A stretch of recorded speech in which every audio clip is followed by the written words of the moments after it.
Good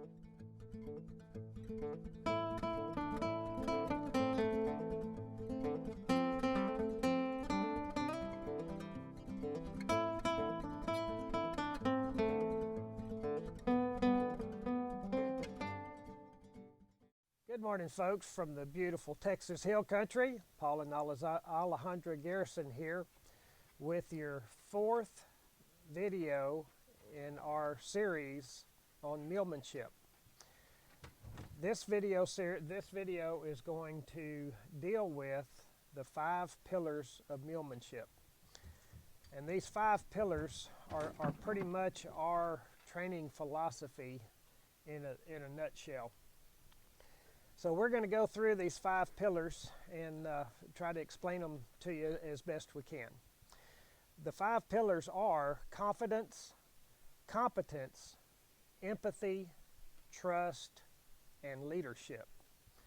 Not in any order of significance, but to go through them, confidence is the feeling of self-assurance. It's knowing that we know what to do in any given situation. Confidence is very important because that is one of the most important things that our mule needs from us. You see, when we climb aboard, even before that, when we go to catch our mule and take them out of the equine herd, they have to know that we are confident in what we're doing. If they sense that we are not, they're not going to be whole. They're not going to be as we want them to be, because they need a leader. And confidence is a part of being a leader. Now, the next pillar in our 5 pillars is competence. And that just means that we know what to do and when it needs to be done.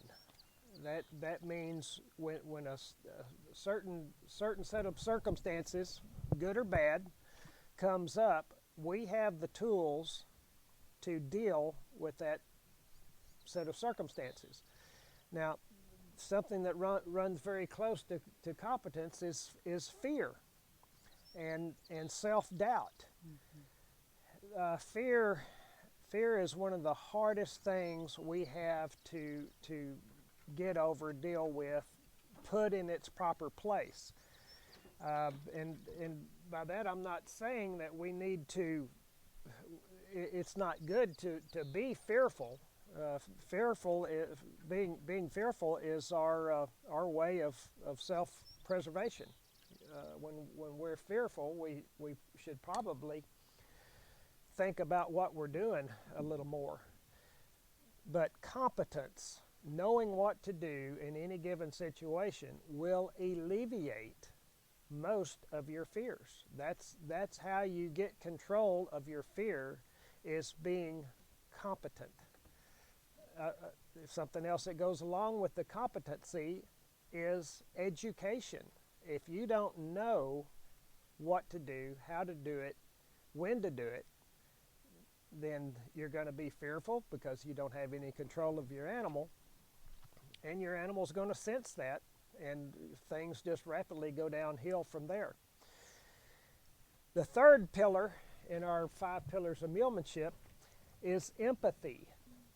It's very important that we are open enough in what we're doing and how we're doing it to read our animal and figure out where our animal is in his training progression, where he is that particular day, and what he needs from us to move forward in his training. It's very important that we read our animals, be able to read them. And empathy is a very, very large part of that. You know, during our training, when we're first introducing something to them, it's very important that we don't assume that they know what we're asking them to do. Most of the time we have to break it down to the smallest component and physically show them what it is we're asking them to do. And empathy plays a big part in that. The fourth pillar in our 5 pillars of mulemanship is trust. And I think most of us, if you've been around mules or horses very long, have know exactly what I'm talking about. Trust is also very, very important in your relationship with your mule. And trust in the most primal sense means that your animal isn't fearful of you eating them for supper that night. Now that may sound a little extreme and a little over the top, but it isn't, because when your animal is afraid of you, that's what he's afraid of. He's afraid of you, the predator, eating him, killing and eating him. That's where they come from. That's their thought process from evolution. It's just the way it works. And if we don't realize that and take that into our considerations when we're working with them, that can lead to problems. But your animal, you have to spend enough time with your animal that he comes to that realization that you are not there to eat him, that you don't hold any bad thoughts or feelings or anything else toward him. You're just there to educate and help him and bring him along in his training. Sometimes it takes 3 weeks, 6 weeks, 8 weeks for that animal to finally let down and start trusting. Sometimes the trust comes pretty quick. A lot of that depends on the individual. A lot of that depends on how that individual has been treated in their past. If they have been abused and taken advantage of and mistreated, it's going to take you longer, more often than not, to gain their trust. It's just not going to come very easily. An animal that's been treated well is fairly young, innocent. They may trust you within hours.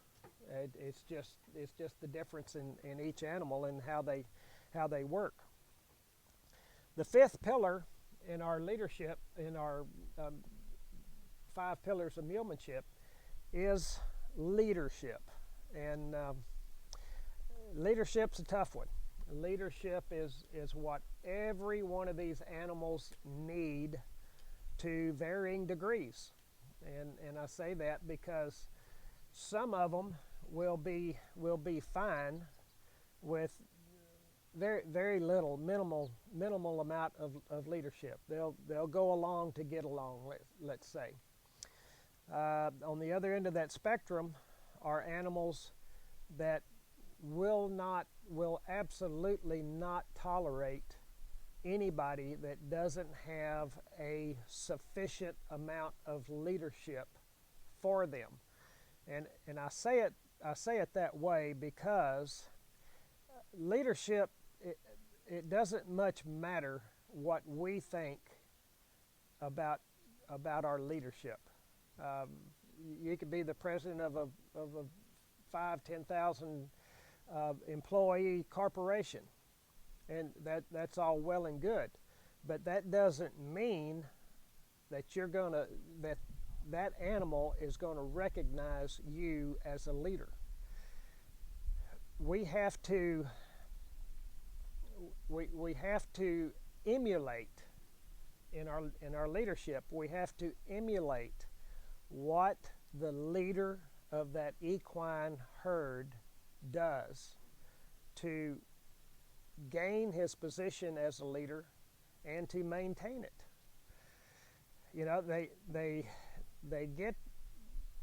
They establish themselves as a leader by controlling the other animal's feet, controlling their movements, controlling where they go, how they go, when they go.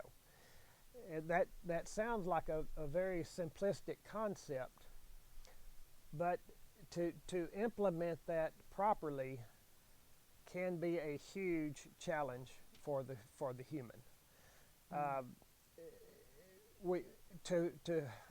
To be a good leader for our mule, we have to, at first anyway, maintain 100% control of that animal's feet, 100% control of their movement. From the time that we go to the catch pen and put a halter on them until we take them back to that catch pen and turn them loose. That control is important. Now, I say 100% because the sooner we can get to where we are refocusing that animal all the time, bringing his mind back to us, then the sooner that animal will develop the habit of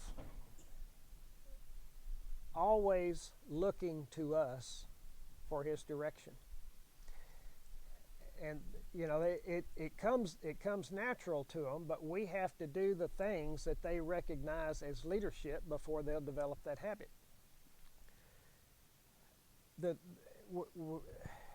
It's, you know, I tell folks all the time, I can show you what leadership looks like. I can demonstrate for you what leadership looks like, but I can't teach you how to be a leader.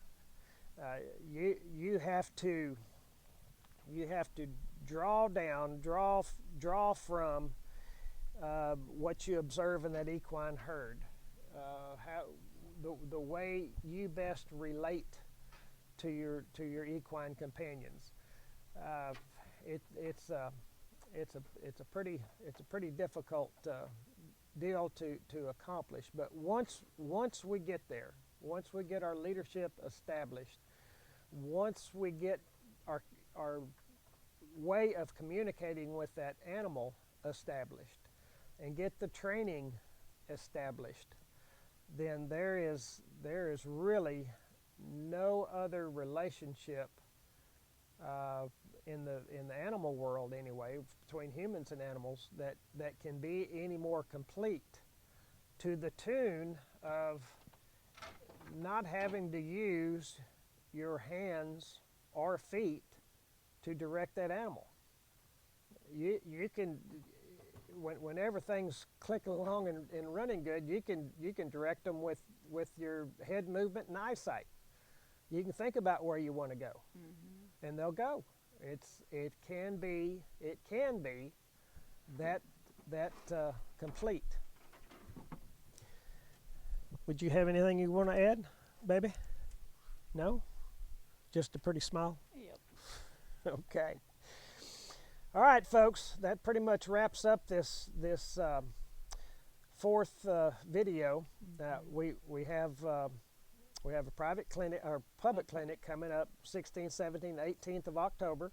Still have some openings for that. If y'all want to come join us, we'd love to have you. Private clinics, anytime we can get our scheduling to match up. Get with us. Wintertime, you folks up north, I know it's starting to get cold up there.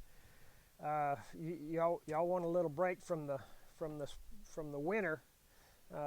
South Central Texas, where we're at in the beautiful Texas Hill Country, is a wonderful place to be in the wintertime. We will have cool days and cool mornings, warmer afternoons for the most part. Really nice weather. Get with us, book you a private clinic, and come spend a few days or a week or whatever you've got to spend with us. Thank you very much for your attention. Look us up on YouTube. Look us up on Facebook, Garrison Mulemanship and Training. YouTube is Paul Garrison III. Adios. See you down the trail.